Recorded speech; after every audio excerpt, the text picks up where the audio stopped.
สบายดีทุกคนเด้อตอนนี้ก็เห็นก้นตัวย่อยกับวิวธรรมชาติเนาะ นี่โอ้โหตัวนี้คืองามใช่ปะฮะจ้าอันของแบบนะเคยนี่เอามา2 อัน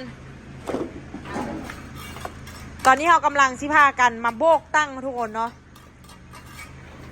อันนี้ขันมาเนาะทุกคนเนาะต้นตาลกับซิโบกขันชนอุกกับซิโบกกับมีนากับซิโบกตั้งอันนี้ทุกคนมื้อนี้ตัวย่อยบอกว่าถ่ายรถให้เพิ่นเบิ่งแด้เพิ่นมีคนว่าให้ตัวย่อยอยู่ว่ารถติดบ่ได้ติดได้อะเด้อบ่จริงนะที่จริงนะงูแล้วว่าเป็นเสื่อมคุณภาพแต่ว่าโฮลมคนบางทีอาจจะเป็นจอดไปโดนนะแต่ว่าใส่ได้เขาก็ใส่ไปก่อนแต่ว่าคันบ่ได้แท้ๆนี่ก็ซื้อไม่มาใส่ก็ประมาณนี้โอ้ขี้แห้งได้ตาเลยงามเนาะขูดใหม่ๆนี่มีแห้งขนาดตาใช่ครับไอ้ขูดอันตัวนั่นเลยเจ็บแขนอันนี้ก็จะเอาไปเฮ็ดแล้วก็จะไปให้ทุกคนเอาไปโบกก่อนคือมีนานี่เห็นบอกมีนากำลังโบกอยู่จะลองตัวนี้มึงดูตัวนี้กันไข่มึงดูเขาก็อยากเห็นตัวนี้อีกหนึ่งธุรกิจส่วนที่ได้เห็ดหาจนการนอนตื่นกินได้เห็ดเยอะพาไปเรียกกินเสียงมีแบบเฮานี่บ่งามอันนี้ป่ะมีอันงามมีอันงามอะไรแต่ว่าใส่สู้กับบ่สู้เพื่อตรงงามเด้ออันนี้ของเฮาตี้อันนี้ของนักเคยอีกของเฮาตี้ตัวนี้เคย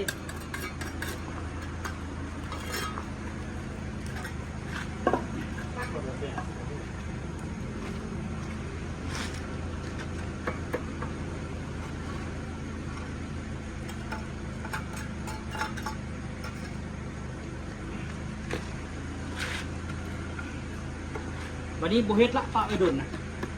เนี่ยพอดีงามเนาะใช้เวลาดุนได้ทุกคนก่อนจะได้สุดนึงก็ได้มี FC ว่าน้องอู้ขายถึกโพดธรรมดาต้องสุด1,7 1,8ที่จริงมันก็ต้องราคานั้นเท่าแหละแต่ว่าคันสิขายเท่านั้นเขากับมันนานได้ขายเนาะมันเอาขายเอานี่เดี๋ยวออกไวเฮ็ดไวออกไวเฮ็ดไวแล้วเขาก็รู้สึกว่ามันก็พอได้อยู่แล้วก็เอากันไปสินะบางคนก็บอกว่าให้ขึ้นเป็นราคา1,500,000โอ้คันว่าได้ไปทางไกลนี่ขึ้นแท้เนาะตัวเนาะเอามาบ่พอค่าน้ำมันคันไป516ขึ้นบ่ขนาดโหได้ขึ้น1,500,000วะเฮ็ดได้จัก3-4สุดละ5สุดอันเดี๋ยวเราไปเชียงมีไหมไปช่วงมือเข้าค่ายอย่างจอดอยู่ฮันเลยจอดอยู่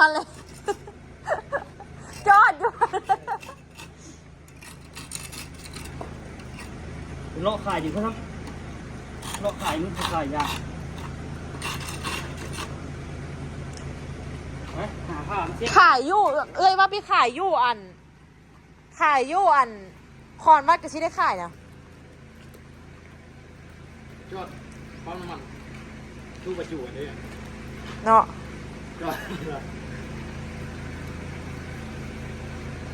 มันมู่เลยกับว่าสิเอาอยู่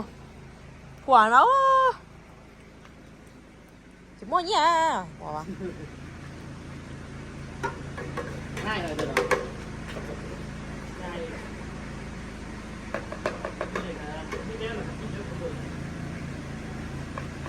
บวกง่ายอีกบวก2 4 6 8 10 11 12 13อีก3หน่วยจะค่อยอีก3หน่วยก็ได้อีก2สุดตกอีกละเพราะเราบอกรถอ่ะพอแล้ววะน้องอู้ซีมาโบกอันนี้ช่วยมีนาก่อนทุกคนมาโบกตั้งก่อนมีนาว่างานยากแล้วให้กูนี่มีนาวะยากกูได้งานนี้ก็ได้มันใส่ความละเอียดใส่งานฝีมือแม่นบอกเฮ็ดอันนี้แล้วทุกคนโบกอันนี้แล้วรอท่าให้มันแห้งดีๆ ถึงจะสามารถใส่สีได้ใส่สีแล้วก็ต้องปาให้แห้งแบบดีๆอีกบ้างนะ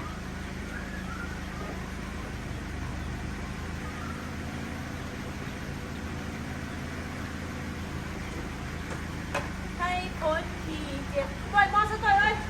FC ไม่ได้ยินเสียงเราใครละให้คนที่เจ็บมันเป็นฉันและคนที่ทิ้งเธอคือฉันเองไม่ต้อง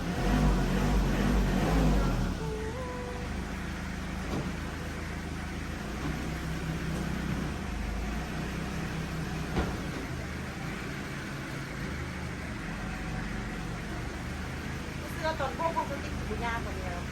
แล้วงามเลยเพื่อพวกไปเอามันก็จบอ่ะหรือตัวซักเครื่องวะก็ตัวโซ่มันฟ้ามือเนาะตัวง่ายแล้วทางคอมโบ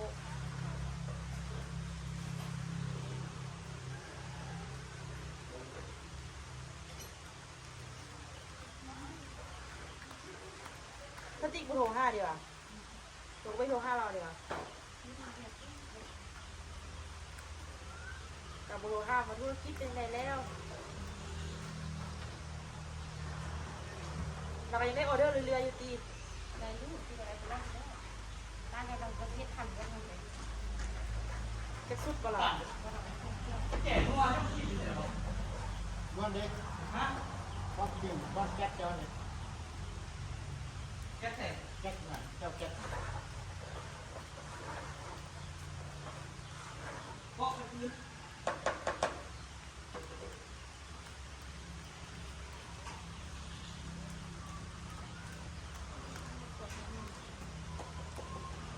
เป็นยาเข้าพันธุ์ข้าวอีเล็กเดี๋ยวสาวฝ่ายสาวเนี่ยสาวทราบให้สาว60ก็ชัวร์เขาด้วย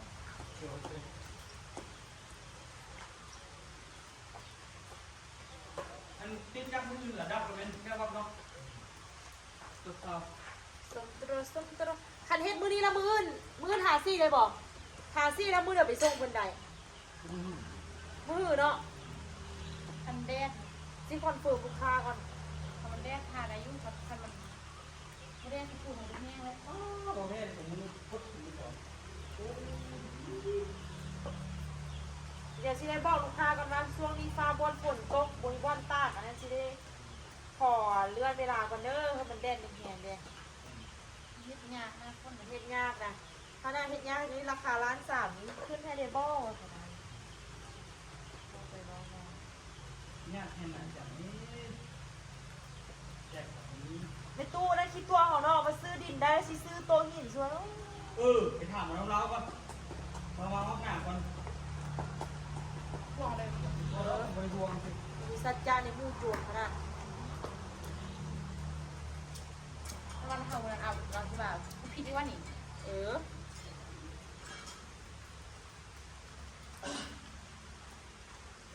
เห็นไปเรื่อยๆเลยนะเป็นเลาะค่ายเนี่ยเลาะเนาะของเฮางาม ปัญหาคือเฮ็ดแหละเลาะขายว่าปัญหาเดี๋ยวนี้แต่ยังดีมือให้ปัญหาเฮ็ดแล้วไม่ได้บนขาย ระหว่างเฮ็ดแล้ววิวันขายก็ขายแล้ววิวันเฮ็ดนี่เฮ็ดเอาเด้อตัวเดียวใหญ่กว่ากัน ยากคือกันขายแล้วมุ้ยเฮ็ด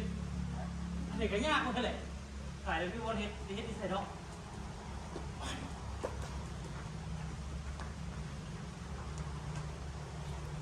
ยากแต่เฮ็ดแต่มุ้ยวนขายนี่ใครเนี้ย นี่อย่างก่อนยากแต่เฮ็ดแล้ววิวันขาย ก็แม่นดิเฮ็ดแล้วเหรอบุยลูกค้าจะมาขายสิ อันนี้มีลูกค้าแต่วิวันเฮ็ดนี่นะเฮ็ดอะไร ก็นี่ดิจะเฮ็ดที่ใส่สันมุ้ยวนเฮ็ด สมมุติ บ่สมมุติแล้วเอาเรื่องแท้เนาะ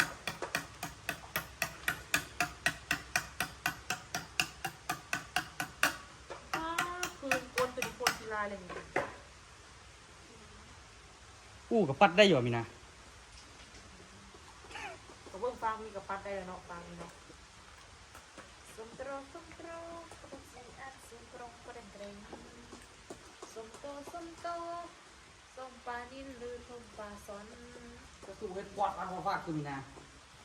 ปัดคือย่านแปลงสิฮักนี่แหละ โอ้มือใหม่เลยพี่เชี่ยวจีบว่าประสบการณ์นี่โอ้ เฮ็ดเก๋เลยไว้ได้หรอคุณไปลองเฮ็ดดู Thank you teacher ยูนิเชอร์ ออกก่อน อะพระอาจารย์ใหญ่เอ้ยเด็ดพี่สาธุ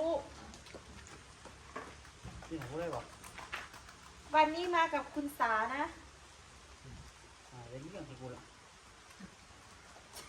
คือกระทาว่าแล้วก็ให้บ่นี่ ไม่ใช่สามีนะ สาธุ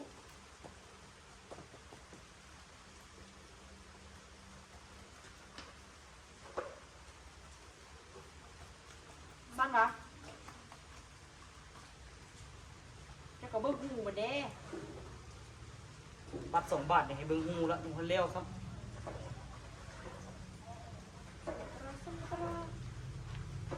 พอละโอเคพอกับหูนิดนะ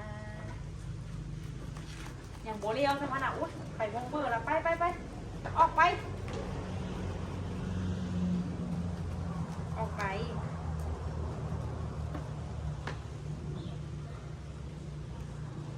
ลุยไป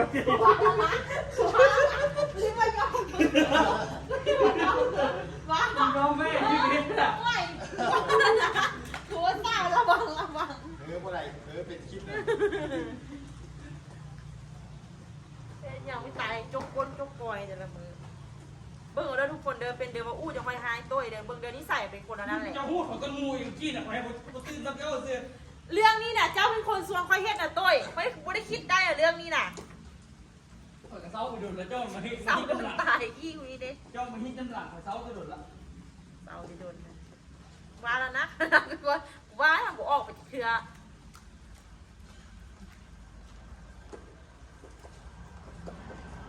รับจะสู้มาหารถดีกว่า อันเดิม ฮัท ตรงคิ้วน่ะ บอกว่ามันทำรถดีกว่า หันตี้พอดีรถใส่สมบูรณ์มา มันไปหนักอ่ะ พอดีรถมาฮอดเลย อืมโทรหาลูกน้องผู้เดียวก็นอนบนตื้นมาสั่นไอ้ตนก็ลูกน้องกันเลย เอาตัวมูจะสิไป ฮะ ตัวมูจะสิไป ต้นตาลตี้ ทำไมวะ แม่บ่รอ ก็น้องชายเพื่อน เออ พอน้องน้องซ้ายบ่ ผู้เดียวน้องใส่ บ่น้องผู้อื่นจะเป็นลูกน้องมัน น้อง บักตาลถ้าเป็นน้องใส่บักฮันอายคิดว่าบักตาลเป็นน้องใส่จ้ะเนาะ เขาเป็นไทยเรียกถึงดูไปวันเรียกถึงเที่ยง ว่าเดินของตื่นของกอบนะไอ้กิจวัตรประจำวันของมันล่ะ เด้อบางคนบักกอบได้ที่กอบเด้อ พิจารณาตัวเองปัดผมนะ เป็นแบบ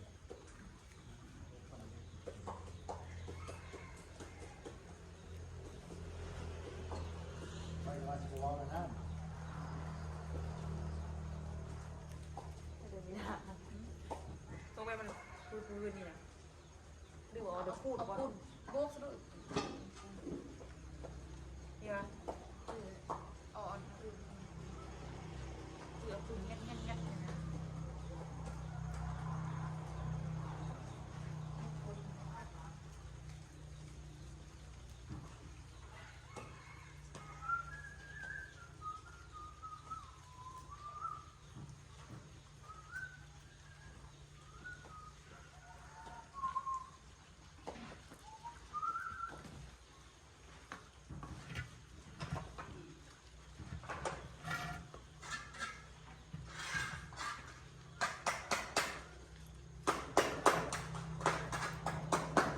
เศร้าตี้ก็ตัวยาวๆเรากันอย่างเงี้ยป่ะ ถือว่าแบบนี้ฮอดโอเคเลย แกจะลูกค้าสั่ง งานกับข้าวเพชรงานหรืองานคนงาน ผมอะไรเงี้ยก็มันจะเหล็กขึ้น แล้วเป็นแบบไม้เป็นแบบปูนหรือแบบนี้ เ แป๊บเหล็กดูแป๊บเหล็กนี่นะแป๊บเหล็กเทเป็นอันนั้นตั้งมันก้อนอะตั้งมันกินแล้วยังเอาเหล็กชิดใส่บ่ายก็ ลายก็ที่ว่า มันบ่ยากโบกกับลูกแบบหน้าตั้งขนาดลูกที่ส้นน้อยขนาดกับโบกข้างติดมันไม่เหนื่อยเลยทางที่ไปทางในเขาไปโบก สติกมาซื้อรีโวแคบว่ะรีโวแคบซื้อไปตั้งเครื่อง ทำบุญเราบุญอะไรที่ มันแห้งไว้รถพวกนี้เนาะแล้วมันได้บนแห้ง เอาคมไปนะไปกินมันได้เอากินต้องเครื่องจานก็ตะโลนจานก็ดูก็ดูซื้อ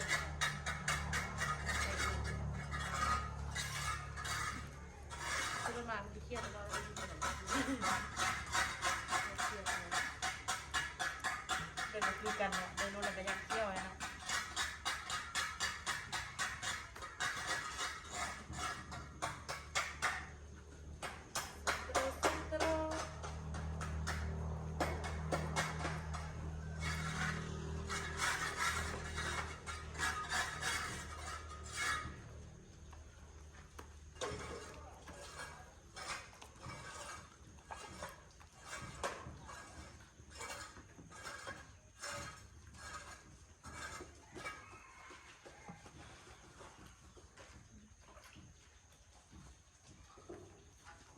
นกไปดีได้หมดไฟเลยที่เป็นลูกเลยนกแล้วอะไรครับนี่เลยที่เราบอกตั้งหลักเสร็จเลย เอาที่เขาได้ มอดเลย ปรุงมาเลยปรุงมาไล่ด้วยเพื่อมีนาเด้ นกกระชิงหัวทำเลย เอาเสื้อเต็มคู่นะฮะ คนแรกมีแต่พวกหัว ไงทุกคนไปเฮ็ดเวียกมาแล้วมากินข้าวทุกคนมาแต่กินข้าวไปเบิ้งซองต้ยเลยพอดีบอกแล้วมื้ออื่นมื้อหื้อไปค่อยได้ทาซีทุกคนเขาไปส่งลูกค้าก็สั่งเอ้าอันนี้แม่นผู้ใดนะพอโตกับตูจอยมาบ้านนะทุกคนเด้อมาเวียกหน่อยนึงเนาะทุกคนเนาะมื้ออื่นก็สิกลับแต่ว่าเอาตอนนี้ติดประตูแหกอุ้มประตูตลอดเลยแล้วก็บ่ให้ก็โอ้ให้เดี๋ยวพับตาเลยนั่นเฮ้อ แล้วก็ลงอีก ให้เดี๋ยวคือพับตาย่ามเลยนั่น ให้แม่บางเรื่องให้บนหรือว่าอันเดิ จะ ม อุ้มสองแขนขึ้นเอาขา ปิ้นมาแล้วก็จ้อยตั้งจ้อย เดี๋ยวนี้ออโต้กินข้าวง่ายขึ้นแล้วทุกคน ไปขี่รถไปนำกันนั้นอยากเขาซื้อมะม่วงกันอ่ะมาเอาเสื้อซ่องมือกัดกินมะม่วงสุกขนาด สีดำละ แม่นเนาะ เอาบ่เอาเสื้อเส้นยาวมาลูก เอาเสื้อขยาวเฮ้ยได้ไหม เสื้อเส้นยาวซุปแม่ เออแพงเด็กกับเมืองเด็กแท้ก็ บอลหนาวเนาะ ไอ้เกลือมาเบามือนี้ไอ้แพงมันเด้ไอ้เมืองมันเด้แท้ก็ เอาโต้กับเบ้านำแท้อายแพงมันได้อายเมืองมันได้แท้ก็สิวะเอ้ยมีตากับว่าไม่ตู้แพงมันได้ไม่ตู้เมืองมันได้แท้ก็เฮ็ดแนวเดิมเดือนหนึงนี่ตุญากับยาคือเมื่อออโต้กับพัดอีเมกับพัดซิโบลอนออโต้ไป5ตุญากับตุญาซิโบลอนนี่ขี้ดื้อไปขี้ดื้ออยู่คลินิกคันนี่ไปเด้อไปนอนนะพอตู้เด้อคุณนะเฮ้แท้ออโต้ชิไปนอนนะพอตู้อู้แท้นี่บ๊ายบายซะกันนะบ๊ายบายกันซะมื้ออื่นจังเจอกันเอ้าแล้วบุส้นเมเลยเนาะป้อบ่ายอีกนะเว้ย เต้าจะเป็นเซียมี เป็นกินอะไร ข้ากระเซอร์ดีนะ ทีม ชื่อว่าส้มเอ้ย ตรงไหม ส้มโตร ตรงลงไปหลายโตเมื่อโตกินผู้ก็เนาะ ลางไว้หนาๆนะแม่บอกพี่เลิกมาแล้วแม่บอกมันคิ้วก่อนเลิกมาแล้วแม่บอกเอาก่อนเอาไปโทรศัพท์ต้องเห็นนี่นะไป เอาดีๆได้กับโทรศัพท์ ที่เอามันไปขนาดผู้ห้าวนอน ไปนอนต่างกันอยู่เนาะ ข้ามเลย ต่างกันอยู่เนาะ ผมมาดินน้ำตะเลือสินะ ลาทุกคนไปก่อนเด้อพอจอยมาวันนั้นออโต้เมืองอย่างออโต้จะไปห้าประตูเนาะแล้วเขาจะส่วนประตูไปกินข้าวแซ่บๆเนาะเบิ้งมันกินกันเบิ้งของเบิ้งมันกินกันฮอนบนทางในค่ะเย็นไปเย็นไป